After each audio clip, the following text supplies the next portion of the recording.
ಕನ್ನಡ ಕಾದಂಬರಿಗಳನ್ನ ಸಣ್ಣ ಕಥೆಗಳನ್ನು ಓದೋರಿಗೆ ಮಾವಿನಕೆರೆ ರಂಗನಾಥನ್ ಬಹಳ ಪರಿಚಿತವಾದ ಹೆಸರು. ಸ್ವತಃ ಚಲನಚಿತ್ರ ನಿರ್ಮಾಪಕರವರು, ಪುಸ್ತಕ ಪ್ರಕಾಶಕರು, 6 ಸಣ್ಣ ಕಥೆಗಳ ಸಂಗ್ರಹಗಳನ್ನು ಪ್ರಕಟಿಸಿದ್ದಾರೆ. 7 ಸುತ್ತಿನ ಕೋಟೆ ಅಂತ ಒಂದು ಕಾದಂಬರಿ ಬರೆದಿದ್ದಾರೆ. ಈಚೆಗೆ ಪ್ರಕಟವಾದದ್ದು ಜಲತರಂಗ್, ತುಂಬ ವಿಶಿಷ್ಟವಾದ ಕಾದಂಬರಿ. ಇವರ ಕಥೆಗಳನ್ನು ಓದೋರಿಗೆ ಎದ್ದು ಕಾಣುವ ಒಂದು ಲಕ್ಷಣ ಅಂದರೆ ಭಾಷೆ ವಿಶಿಷ್ಟವಾದ ಬಳಕೆ. ಚಿತ್ರಮಯವಾದ, ಹರಿತವಾದ, ಸುಸ್ಪಷ್ಟವಾದ ಭಾಷೆ, ಸಣ್ಣ ಸಣ್ಣ ವಾಕ್ಯಗಳು, ಮೊನಚಾಗಿರುತ್ತೆ, ಪರಿಣಾಮಕಾರಿಯಾಗಿರುತ್ತೆ. ಅವರ ಸಣ್ಣ ಕಥೆಗಳು 3 ರೀತಿಯವು. ಒಂದರಲ್ಲಿ ಒಂದು ಸನ್ನಿವೇಶವನ್ನು, ಸ್ಥಿತಿನ ಅನಾವರಣ ಮಾಡ್ತಾ ಹೋಗ್ತಾರೆ.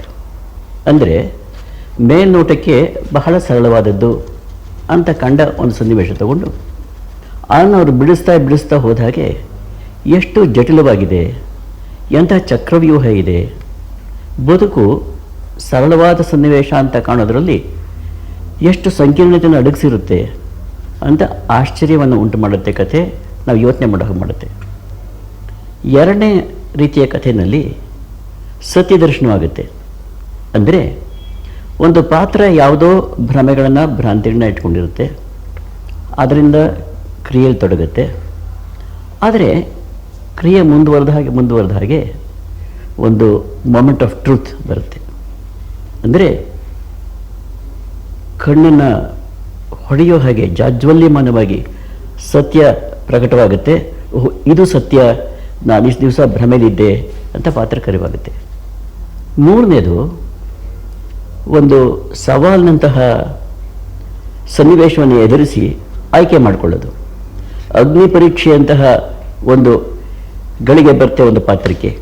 ಅದುವರೆಗೆ ಹೇಗೋ ಬದುಕು ನಡೆಸ್ಕೊಂಡು ಬಂದಿದ್ದ ಪಾತ್ರಕ್ಕೆ ಒಂದು ಅಗ್ನಿ ಪರೀಕ್ಷೆಯಂತಹ ಗಳಿಗೆ ಬಂದಾಗ ಅದು ಬಹಳ ಕಷ್ಟವಾದ ಆಯ್ಕೆಯನ್ನು ಮಾಡಿಕೊಳ್ಬೇಕಾಗುತ್ತೆ. ಆ ಆಯ್ಕೆನೇ ಆ ಪಾತ್ರದ ಸತ್ವವನ್ನು ತೆರೆ ತೋರಿಸುತ್ತೆ. ಈ ಕಥೆ ಉತ್ತರಾಯಣ ಈ 3ನೇ ರೀತಿಯ ಕಥೆ. ಈ ಜೀವನ ಅನ್ನೋದು ಪ್ರತಿ ಗಳಿಗೆಗೆ ಬದಲಾಗ್ತಾ ಹೋಗುತ್ತೆ. ಬದಲಾವಣೆ ಜೀವನದ ಒಂದು ಸಂಕೇತ. ಆ ಸಂಕೇತದಲ್ಲಿ ಈ ಕಥೆಯನ್ನು ನಾನು ಬರೆಯುವುದಕ್ಕೆ ಪ್ರಯತ್ನಿಸ್ತಿದ್ದೀನಿ. ಏನಾಗಿದೆ, 3-4 ತಲೆಮಾರಿನಲ್ಲಿ ಬದಲಾವಣೆಗಳು ಆಗ್ತಾ ಆ ಹಿಂದಿನ ತಲೆಮಾರುಗಳು ಮುಂದಿನ ತಲೆಮಾರಿನ ಜೀವನವನ್ನು ಗ್ರಹಿಸದೆ ಅಥವಾ ತಮ್ಮ ಜೀವನಕ್ಕೆ ತಗೊಂಡು ಹೋಗಬೇಕು ಅನ್ನೋ ಒಂದು ಸಂಘರ್ಷ ಬಂದಾಗ ಈ ರೀತಿಯ ಒಂದು ಏನು ಹೇಳ್ತಾರೆ ಸನ್ನಿವೇಶ ಉಂಟಾಗುತ್ತೆ. ಆ ಸನ್ನಿವೇಶದಲ್ಲಿ ಜನ ಹೇಗೆ ವರ್ತಿಸ್ತಾರೆ, ಪಾತ್ರಗಳು ಹೇಗಿದಾಗುತ್ತೆ ಅನ್ನೋದು ಈ ಕತೆ ಉತ್ತರಾಯಣದ ಮೂಲಕ ಹೇಳಕ್ಕೆ ಪ್ರಯತ್ನ ಪಟ್ಟಿದ್ದೀನಿ.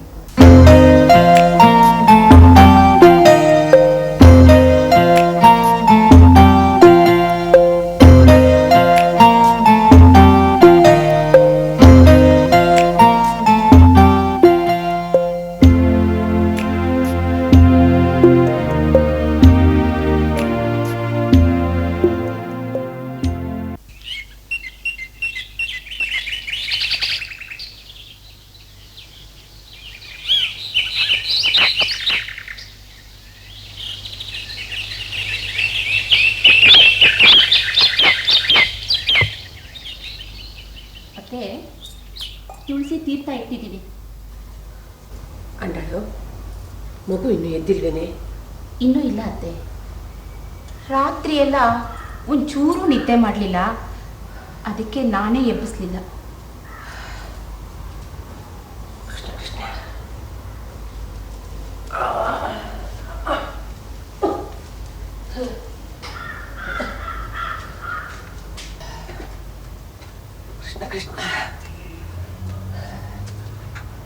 ಮಗು,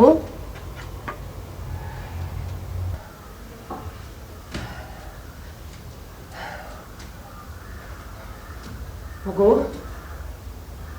ಮಗು,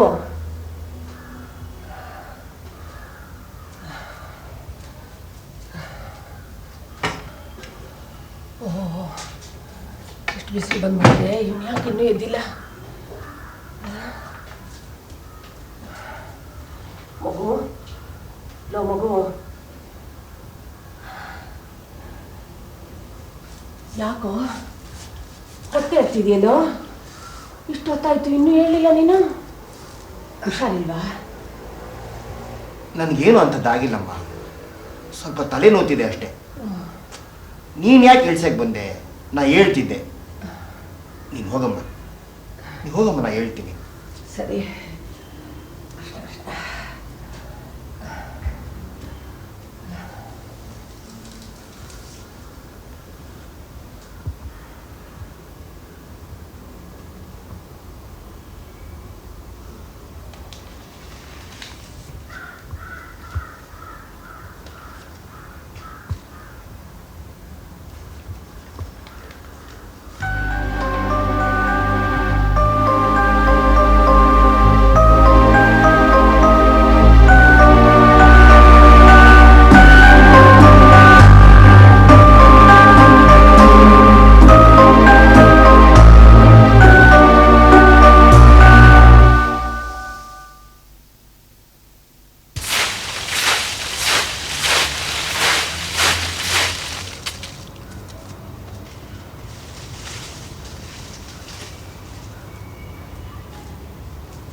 ಚೆನ್ನ, ಅಯ್ಯ, ಏನು ಇದೆಲ್ಲ? ತರಗೆಲ್ಲ ಬಿದ್ದು ಶಾದ್ರೆ ಆಗಿತ್ತು, ಎಲ್ಲ ಎತ್ತಿ ತಿಪ್ಪೆ ಹಾಕೋಣ ಅಂತ ಅಯ್ಯವ್ರೆ.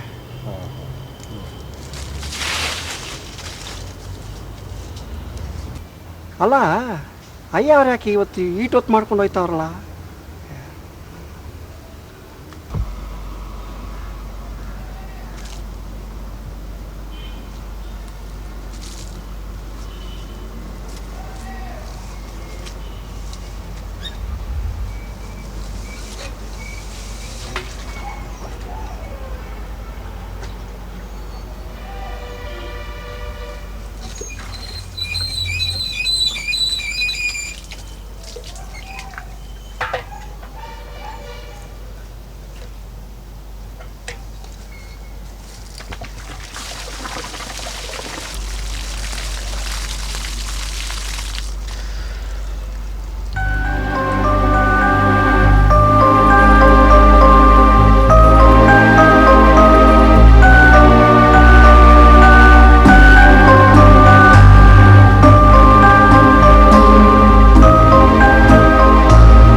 ಅಣ್ಣಾಳು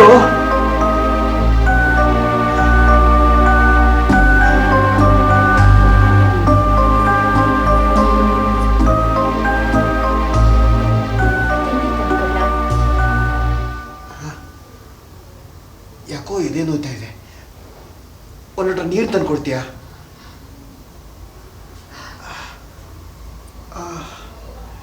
ತುಂಬ ನೋಡ್ತಾ ಇದೆಯಾ? ಅಂಥದ್ದೇನಾಗಿಲ್ಲ ಕಣೆ. ಒಂದು ಲೀಟರ್ ನೀರು ತಂದು ಕೊಡು ಅಂತ ಹೇಳಿದ್ನಲ್ಲ.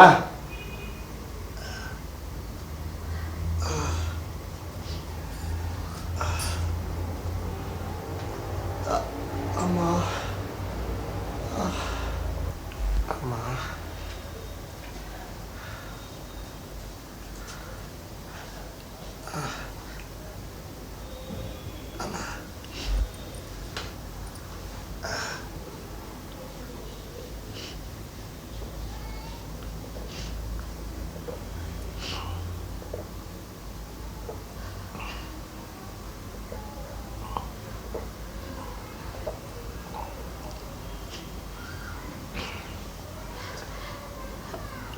ಒಂಚೂರು ತಿಂಡಿ ತಂದು ಕೊಡ್ತೀನಿ.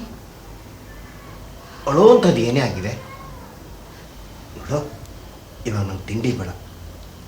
ಒಂದು ಸ್ವಲ್ಪ ಹೊತ್ತು ನಾವು ವಿಶ್ರಾಂತಿ ತಗೋತೀನಿ. ನೀನು ಬಾಗಿಲು ಹಾಕ್ಕೊಂಡು ಹೊರಗಡೆ ಹೋಗು.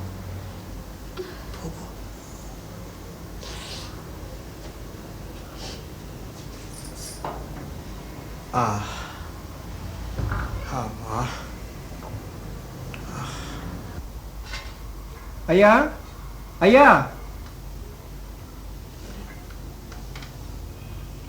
ಏನೋ ಚೆನ್ನ, ದರ್ಬೆಗೆ ಹೋಗೋಣ ಅಂತ ಹೇಳಿದ್ರಿ. ಇವತ್ತು ಬೇಡ, ಇನ್ಯಾವತ್ತಾದ್ರೂ ಹೋಗೋಣ. ಸರಿನಯ್ಯ, ನಾನು ಹೊಲ್ದ ಹತ್ರ ಹೊಟ್ಟು ಬರ್ತೀನಿ. ಚೆನ್ನ, ಅಯ್ಯ ಇವತ್ತು ಸಂಜೆ ರೈಲ್ವೆ ಸ್ಟೇಷನ್ ಹತ್ರ ಹೋಗ್ಬಿಟ್ಟು ಬಾ. ಯಾಕಯ್ಯ? ಇವತ್ತು ಮಂಗಳಾ ಬರ್ತಿದ್ದಾಳೆ. ಮಂಗಳವಾರ ಅವ್ರು ಬರ್ತಾವ್ರಯ್ಯ? ಹ್ಞೂ ಸರಿನಯ್ಯ, ನಾನು ಹೋಗಿ ಕರ್ಕೊಂಬರ್ತೀನಯ್ಯ.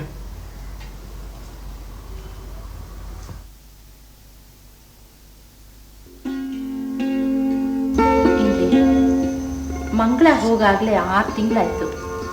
ಮುಂದಿನ ವಾರವೇ ಗೌರಿ ಹಬ್ಬ. ಹೋಗಿ ಕರ್ಕೊಂಡು ಬರ್ಬಾರ್ದಾ? ನನಗೆ ಅಷ್ಟು ಗೊತ್ತಾಗಲ್ಲ ಅಂತ ತಿಳ್ಕೊಂಡಿದ್ದೇನೆ. ನಾನು ಆಗಲೇ ಕಾಗಲ ಬಂದಿದ್ದೀನಿ. ನಾಳೆ ಹೋಗಿ ಕರ್ಕೊಂಡು ಬರ್ತೀನಿ. ಹೌದಾ? ಹಾಂ,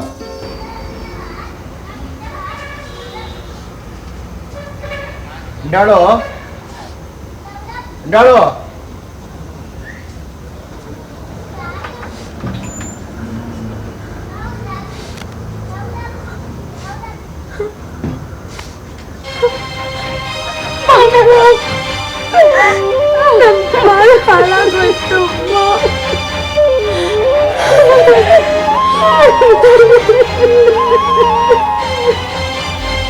ಮಂಗಳನ ಸುಮ್ಮಂಗಲಿ ಯಾಕೆ ಕರ್ಕೊಂಡು ಬರ್ಬೇಕು ಅಂತ ಹೋದೆಮ್ಮ.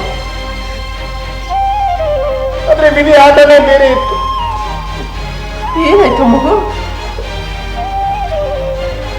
ನಾನು ಹೋದ 2ನೇ ದಿನಾನೇ ಸೈಕಲ್ ಮೇಲೆ ಆಫೀಸ್ಗೆ ಹೋಗ್ತಿದ್ದ ಸೀತಾರಾಮು ತುರ್ಮಣ್ಣೆ ಕೇಳದಮ್ಮ. ಕೃಷ್ಣ ಕೃಷ್ಣ, ಸೈಕಲ್ ಮೇಲೆ ಹೋಗ್ತಿದ್ದವನ್ಗೆ ಯಾವುದೋ ವಾಹನ ಗಿಟ್ಟಿಕೊಂಡು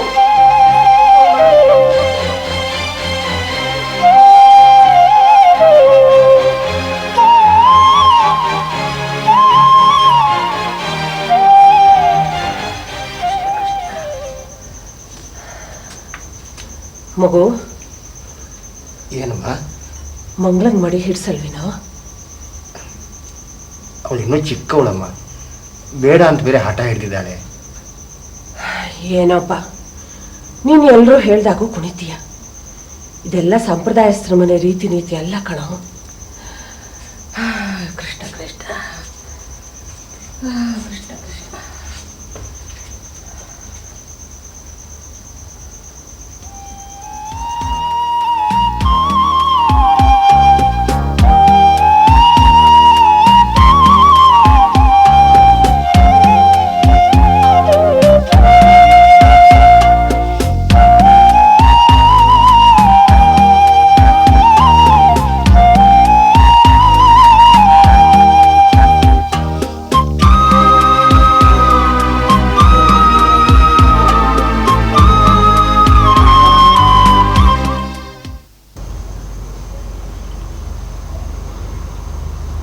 ಭವಯ್ಯ, ಏನು ಸಂಪತ್ತು?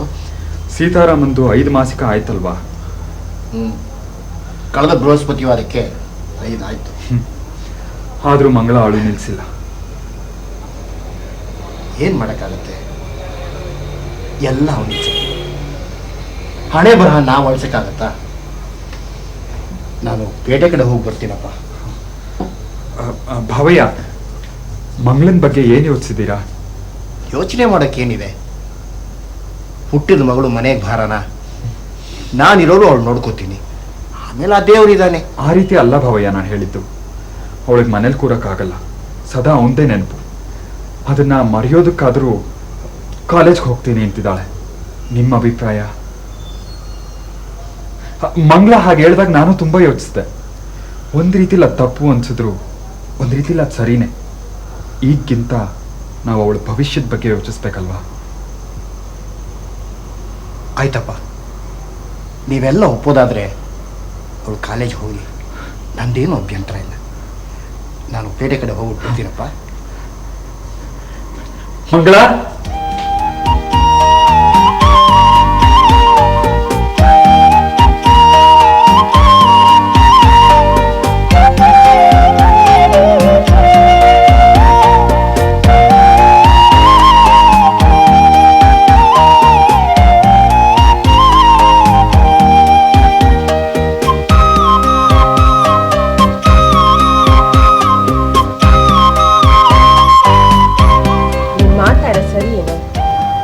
ಮಾತೇ ಅರ್ಥ ಆಗ್ತಿಲ್ಲ. ಅಲ್ಲ, ನಾನು ಆಗ್ಲೇ ಹೇಳ್ದೆ ಮಂಗಳನ್ಗೆ ಮಡಿ ಹಿಡಿಸ್ಬಿಡು ಅಂತ. ನೀನ್ ನನ್ನ ಮಾತೇ ಕೇಳಿಲ್ಲ. ಈಗ ಅವಳನ್ನ ಓದಕ್ಕೆ ಕಳಿಸ್ತಾ ಇದೀಯಾ? ಹೆಣ್ಮಕ್ಳು ಈ ಥರ ಹೊರಗಡೆ ಓಡಾಡೋದು ನಮ್ಮಂತ ಸಂಪ್ರದಾಯಸ್ಥರಿಗೆ ಸರಿ ಬರಲ್ಲ ಕಣೋ. ನೋಡಮ್ಮ, ನಿನ್ನ ಕಾಲ ಬೇರೆ, ನನ್ನ ಕಾಲ ಬೇರೆ, ಅವಳ ಕಾಲ ಬೇರೆ. ಅದು ಒಂದೇ ಮನೇಲಿ ಕೂತ್ಕೊಂಡು ಅವ್ಳಿಗೇನು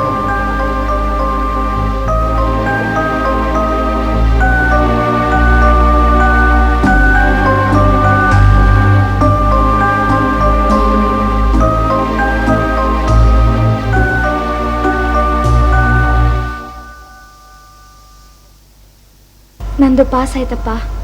ತುಂಬ ಸಂತೋಷನಮ್ಮ. 90%. ಹೌದಾ?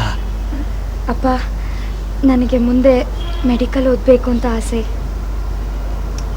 ಅದೆಲ್ಲ ಯಾಕಮ್ಮ? ಇಲ್ಲಪ್ಪ, ನಾ ಡಾಕ್ಟ್ರಾಗಿ ಬಂದು ಹಳ್ಳಿ ಜನರ ಸೇವೆ ಮಾಡಬೇಕು ಅಂತ ಅಂದ್ಕೊಂಡಿದ್ದೀನಿ.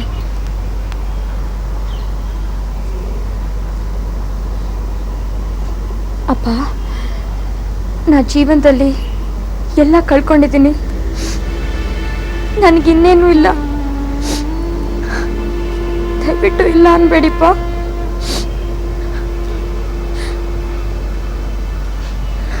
ಆಯ್ತಮ್ಮ, ಹಾಗೆ ಹಾಗೆ.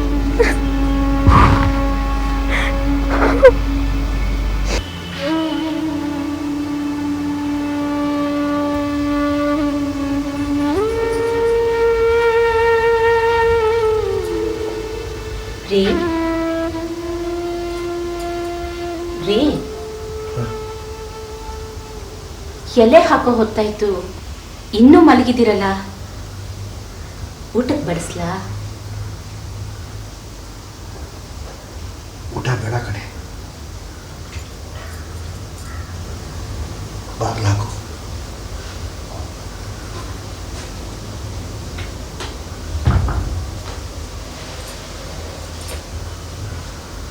ಯಾಕ್ರಿ ಹೇಗಿದ್ದೀರಾ?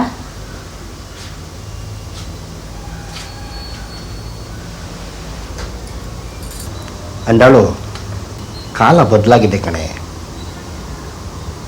ನಮ್ಮ ಕಾಲ ಜೀವನ ಕ್ರಮನೇ ಬೇರೆ, ಈಗಿನ ಜೀವನದ ಅರ್ಥ ಮೌಲ್ಯಗಳೇ ಬೇರೆ. ಈಗೆಲ್ಲ ಬೇರೆ ರೀತಿಯೇ ಇದೆ. ಅಲ್ಲ, ಕಾಲ ನಮಗೆ ಹೊಂದ್ಕೋಬೇಕು ಅಂದ್ರೆ ಆಗುತ್ತಾ? ನಾವು ಕಾಲಕ್ಕೆ ಹೊಂದ್ಕೊಂಡು ಹೋಗೋದನ್ನ ಕಲಿಬೇಕು. ಅದನ್ನು ಬಿಟ್ಟು ನಮಗೆ ಕಾಲ ಹೊಂದ್ಕೊಂಡು ಹೋಗ್ಬೇಕು ಅಂದ್ರೆ ಹೇಗೆ? ಇದೆಲ್ಲ ಯಾಕೆ ಹೇಳ್ತಾ ಇದ್ದೀರಾ? ನಮ್ಮ ಮಗಳು ಮಂಗಳ ಡಾಕ್ಟರ್ ಆಗಿ ಈ ಹಳ್ಳಿಗೆ ಬಂದು ಈ ಊರಿನ ಜನಕ್ಕೆಲ್ಲ ನೆಮ್ಮದಿ ಕೊಡ್ತಾಳೆ ಅನ್ಕೊಂಡಿದ್ದೆ. ಆದ್ರೆ ಈಗ ಆಗಿದ್ ನೋಡು. ನೋಡಿ, ಬಿಡ್ಸ್ ಹೇಳಿ, ಮಂಗಳಂಗೇನಾಯ್ತು? ಅವಳಿಗೆ ಏನೂ ಆಗಿಲ್ಲ, ಅವಳು ಚೆನ್ನಾಗೇ ಇದ್ದಾಳೆ. ನೋಡು, ಕಾಗದ ಬರೆದಿದ್ದಾಳೆ. ಕಾಗದ ಬರ್ದಿದ್ದಾಳ? ಮತ್ತೆ ನೀವು ನಂಗೆ ಹೇಳಲೇ ಇಲ್ಲ. ಅದನ್ನೇ ಹೇಳ್ತಾ ಇದ್ದೀನಿ. ಅಂದಾಳು, ಮಂಗಳ ನಮ್ಮಗಳು, ಅವಳು ಎಲ್ಲಿದ್ರೂ ಚೆನ್ನಾಗಿರ್ಬೇಕು ಅಲ್ವೇನೆ? ಅಂದಾಳು, ಈ ತಿಂಗಳು ಅವಳು ಓದು ಮುಗೀತಂತೆ. ಅವಳ ಜೊತೆ ಓದ್ತಾ ಇದ್ದ ಒಬ್ಬ ಸಿಲೋನಿನ ವಿದ್ಯಾರ್ಥಿ ಜೊತೆ 2 ವರ್ಷದಿಂದೇ ಮದುವೆ ಆಯ್ತಂತೆ. ಈಗ ಅವಳು ಅವನ ಜೊತೆ ಸಿಲೋನ್ಗೆ ಹೊರಟು ನಿಂತಿದ್ದಾಳೆ. ಅದು ಅಲ್ಲದೆ ಈಗ ಅವಳು 6 ತಿಂಗಳ ಗರ್ಭಿಣಿ ಅಂತ ಬಂದಿದ್ದಾಳೆ. ಇದನ್ನೆಲ್ಲ ನಿಮ್ಗೆ ಹೇಳೋಕ್ಕಾಗಲಿಲ್ಲ, ದಯವಿಟ್ಟು ಕ್ಷಮಿಸ್ಬಿಡಿ ಅಂತ ಕ್ಷಮೆ ಕೋರಿದ್ದಾಳೆ ಕಣೆ. ಹೋಗೋಕ್ಕೆ ಮುಂಚೆ ನಮ್ಮನ್ನೆಲ್ಲ ನೋಡ್ಕೊಂಡು ಹೋಗಬೇಕು ಅಂತ ತುಂಬ ಆಸೆ ಅಂತೆ. ಅದಕ್ಕೆ ಇವತ್ತು ಸಂಜೆ 4 ಗಂಟೆ ಟ್ರೈನಿಗೆ ಬರ್ತಾ ಇದ್ದೀನಿ ಅಂತ ಬಂದಿದ್ದಾಳೆ.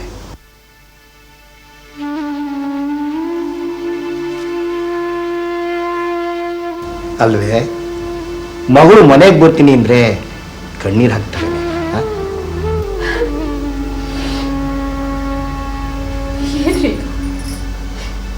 ಇಷ್ಟೆಲ್ಲ ಆದ್ಮೇಲೂ ಹೀಗೆ ಮಾತಾಡ್ತಾ ಇದ್ದೀರ? ನೋಡೇ, ಜನ ಬೇಕಾದ ಮಾತಾಡ್ಕೋಬೋದು. ದೀಕ್ಷಿತರ ಮಗಳು ಹಾಗಾದ್ಲು ಹೀಗಾದ್ಲು ಅಂತ. ಅದು ಅವರವರು ಪ್ರಾರಬ್ಧ ಕರ್ಮ. ಇದು ಅವಳು ಕಂಡುಕೊಂಡಿರೋ ದಾರಿ. ಅವಳು ಎಲ್ಲಾನು ಇರಲಿ, ಸುಖವಾಗಿದ್ದರೆ ಸಾಕು.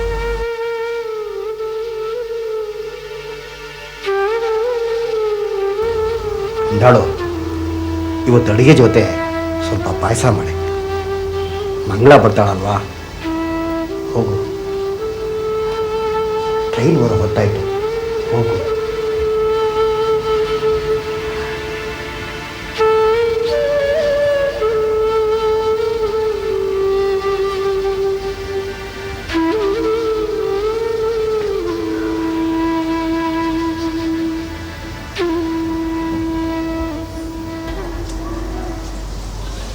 ಅವ ಅವ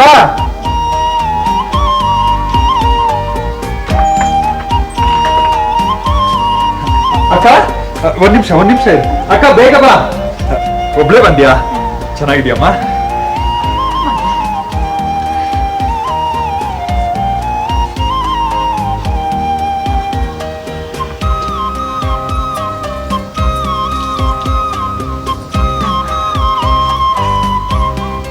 ಅಮ್ಮ, ಅಪ್ಪ ಇಲ್ಲಮ್ಮ?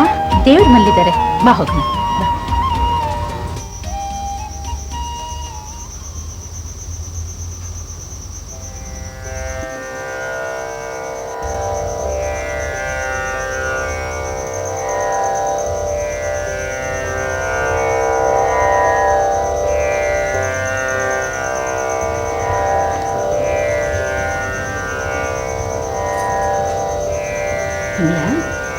ಯಾಕಮ್ಮ? ನಡಿ, ಹೋಗಿ ಅವ್ರ ಆಶೀರ್ವಾದ ತಗೋ. ಬಾ.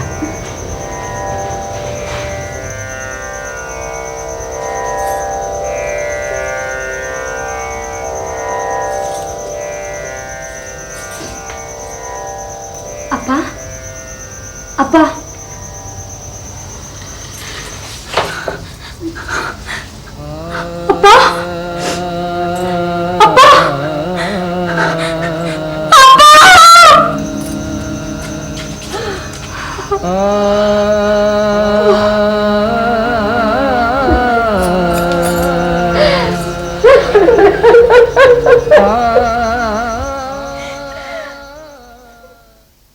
ಬದುಕಿನ ಮುಖ್ಯ ಸ್ಥಿತಿ ಏನು ಅಂದರೆ ಬದಲಾವಣೆ.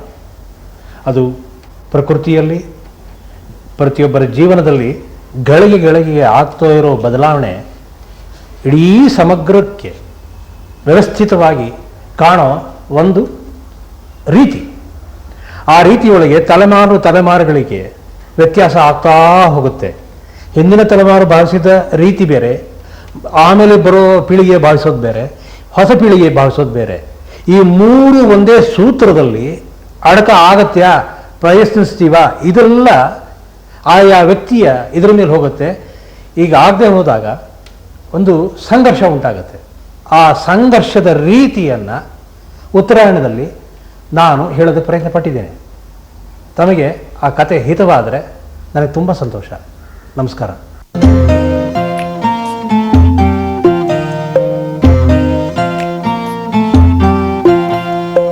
ಮಾತೊಳೆ ವಿಶ್ವವ ತೋಲ ನಿನ್ನ ಕಲೆಗೆ ಯಾವುದು ಭಾರ, ನಿನ್ನ ಕಲೆಗೆ ಯಾವುದು ಭಾರ, ನಿನ್ನ ಕಲೆಗೆ ಯಾವುದು ಭಾರ.